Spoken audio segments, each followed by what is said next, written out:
ஒருத்தர் ரொம்ப ஜெபம் பண்ணார். வெள்ளிக்கிழமையோ சனிக்கிழமையோ ஒரு நாள் பாஸ்டிங் இருந்து ரொம்ப ஜெபம் பண்ணார். ரொம்ப ஜெபம் பண்ணார். ரொம்ப ஜெபம் பண்ணி இருப்போம். திடீர்னு கதவு தட்டுறாங்க. ஐயா தோத்திரம். 3 வேளையும் சாப்பிடாம அன்னைக்கு இருந்து ஜெபம் பண்ணுவாரு. பச்சை தண்ணியெல்லாம் குடிக்க மாட்டாரு. அதே மாதிரி ஒரு பாஸ்டர் நல்லா ஜெபம் பண்ணிட்டு இருக்காரு. ஒருத்தர் கதவை தட்டுறாரு. அவரு கதவை திறக்கிறார். திரும்ப கூப்பிடுறாரு. திரும்ப கூப்பிடுறப்போ கதவை பிசாசே என் ஜெபத்தை தடை செய்யறதுக்கு யார் வந்திருக்கா? பிசாசு வந்திருக்கு.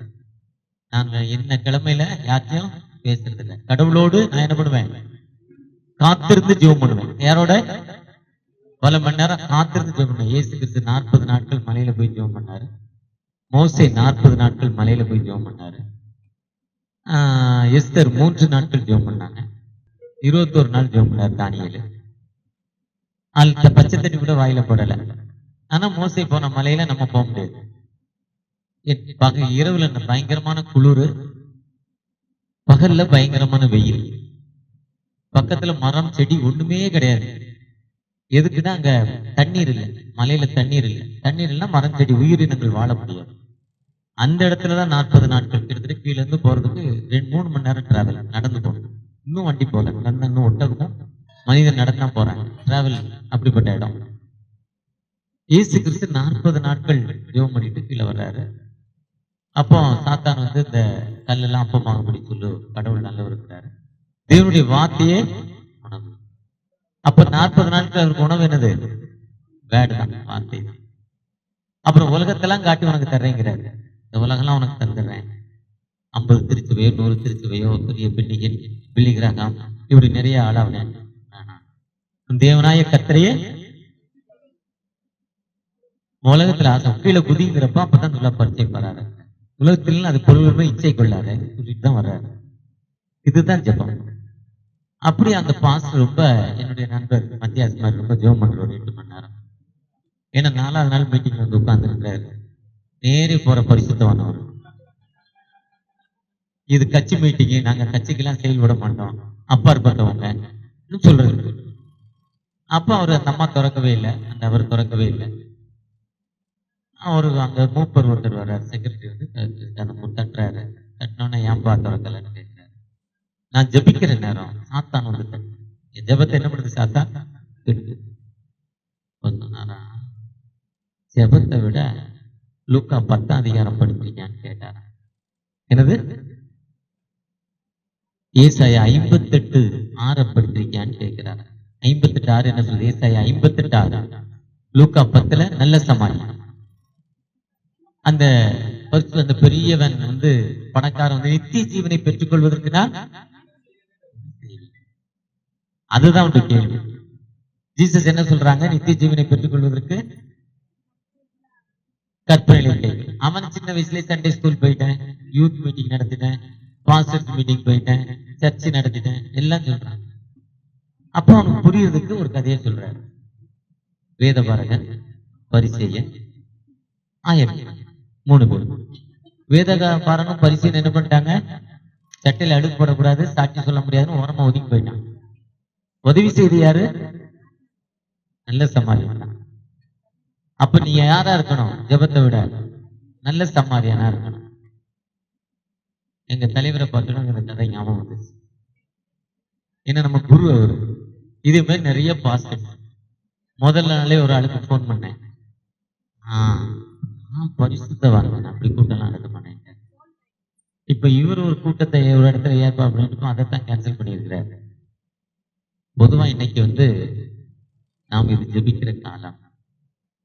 இன்னைக்கு மத்திய பிரதேஷ், குஜராத், ஜார்க்கண்ட், கடைசியா எலெக்ஷன் பீகார், ராஜஸ்தான், உத்தரப்பிரதேஷ். உத்தரப்பிரதேஷ்லாம் 15 வருஷம் ஆச்சு சர்ச்சை டெடிகேட் பண்ணி. அதான் உத்தரப்பிரதேஷ் கதையை தான் சொன்னார். ஒரு நாள் சர்ச்சை என்ன பண்ணல, நடக்க விடல. அது மட்டும் இல்ல, யாரோ ஒருத்தர் ஜோம் பண்ணவொடனே அரெஸ்ட் பண்ணி கொண்டு உள்ள வச்சுட்டு அவனே கேஸ் போடுவாங்க. கேஸ் போட்டா எஃப்ஐஆர் போட்டா எஃப்ஐஆர் போட்டு இவர் பெயிலுக்கு மூவ் பண்ணார். பெயிலுக்கு மூவ் பண்ணா அன்னைக்கு ஜட்ஜி வர மாட்டார். 10 நாள் கேஸ் தள்ளி போயிடும். திரும்ப ஜட்ஜி வர மாட்டார். இப்படி 3 மாசம் ஓட்டிடுவான். அவர் கேஸ் வர அன்னைக்கே லீவ் போடுவார். இதான் தமிழ்நாட்டிலே இது நடந்துச்சு. அவர் ஐயா கரெக்டா சொன்னாரு. மதுரை. இது நமக்கு வர்றதுக்கு ரொம்ப தூரம் இல்லை. ஏற்கனவே வெஸ்ட் பெங்கால்ல கொண்டு வந்துருவேங்கிறாங்க. மம்தா பானர்ஜி 20 வருஷமா இருக்காங்க, ஒரு நல்ல அரசியல்வாதி. அவங்க வந்து பாருங்க, அந்த தேசம் வளர்ந்துருக்கு, அவங்கள ரொம்ப எப்படியாவது முடிச்சிடணும்னு நினைக்கிறாங்க. ஆனா அந்த அம்மா மக்கள் மத்தியில நிக்குது தைரியமா. ஒரு லேடி, சாதாரண எளிமை, ரொம்ப எளிமை. 350 ரூபா 400 ரூபா சாரி தான் கட்டுறாங்க. ஸ்லம் ஏரியா, இதே மாதிரி ஒரு ஸ்லம் ஏரியால தான் அவங்க வீடு. மினிஸ்டர் சிஎம் ஆகி 20 வருஷம் அவங்க சிஎம் வீட்டுக்கே போகல. அவங்க வீட்டுல சாதாரண இடத்துல இன்னும் அந்த வீட்டை எந்த விதத்திலையும் மாடிஃபிகேஷன் பண்ணல. ஏழை மக்களுக்காக தன் வாழ்வை அர்ப்பணிக்கிறாங்க. அதே தான் தமிழ்நாடு, அதே தான் கேரளா. இந்த 3 ஸ்டேட்லயும் ஒண்ணுமே செய்ய முடியலங்கிற நிலைமையில ஏதாவது ஒண்ணு செய்யணும்னு நினைக்கிறாங்க.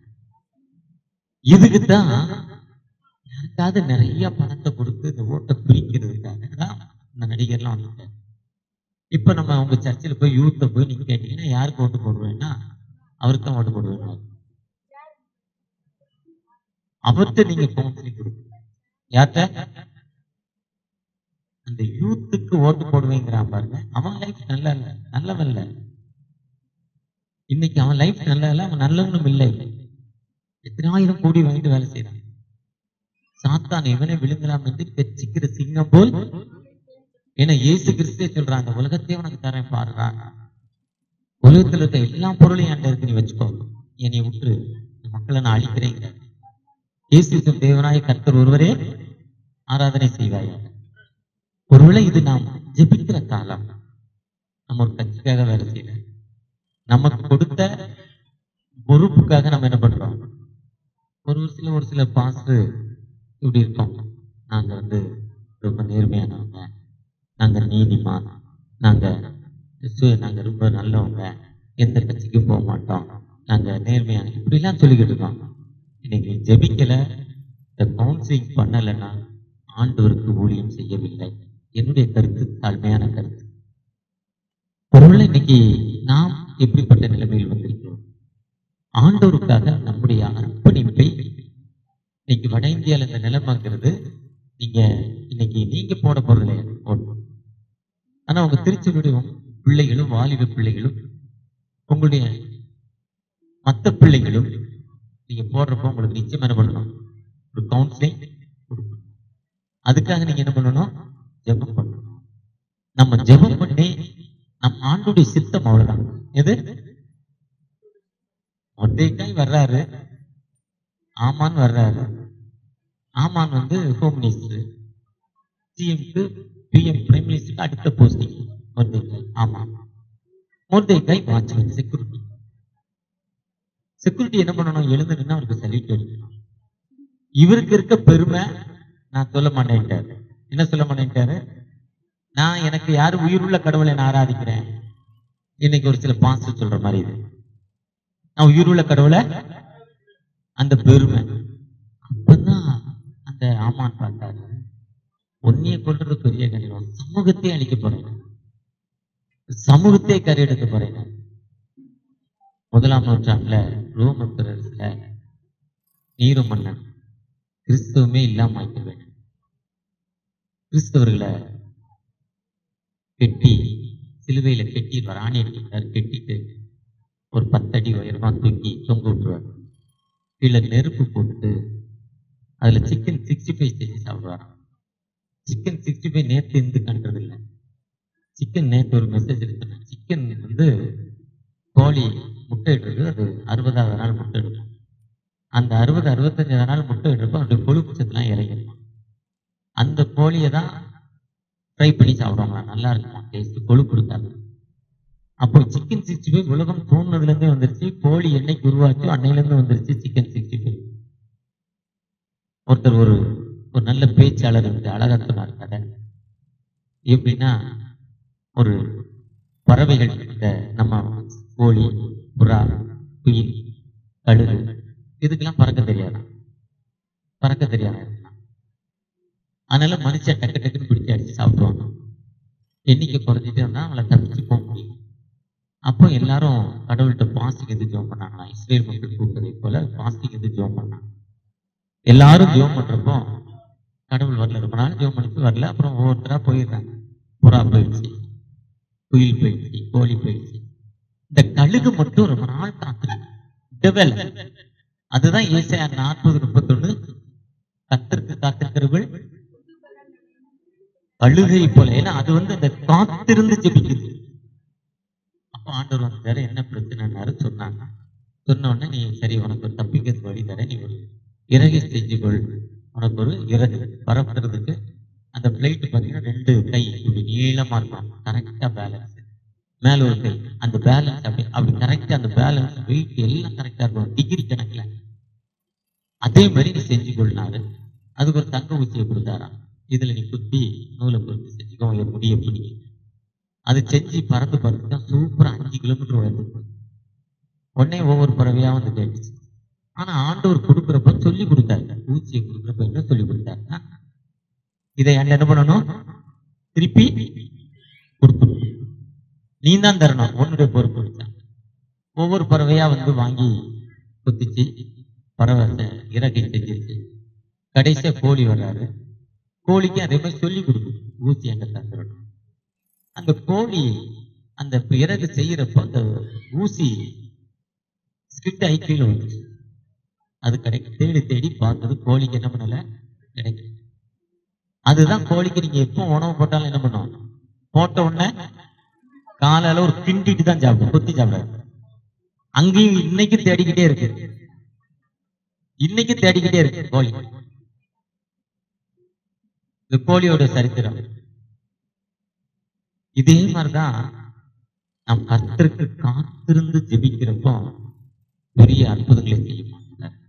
நம்ம ஜெபிக்கிறோம், அவ்வளவுதான். ஒருவேளை நம்ம ஜெபிக்கிற அது ஒருவேளை தோல்வி ஆயிட்டு அடி வாங்கணும், தலையெழுத்து என்ன பண்ணணும். ஏசு என்ன சொன்னாரு, சிலுவைய இப்ப ஒரு நத்தண்டியா டிஸ்ட்ரிக்ட் சொன்னார், பீகார் போயிருந்தேன்.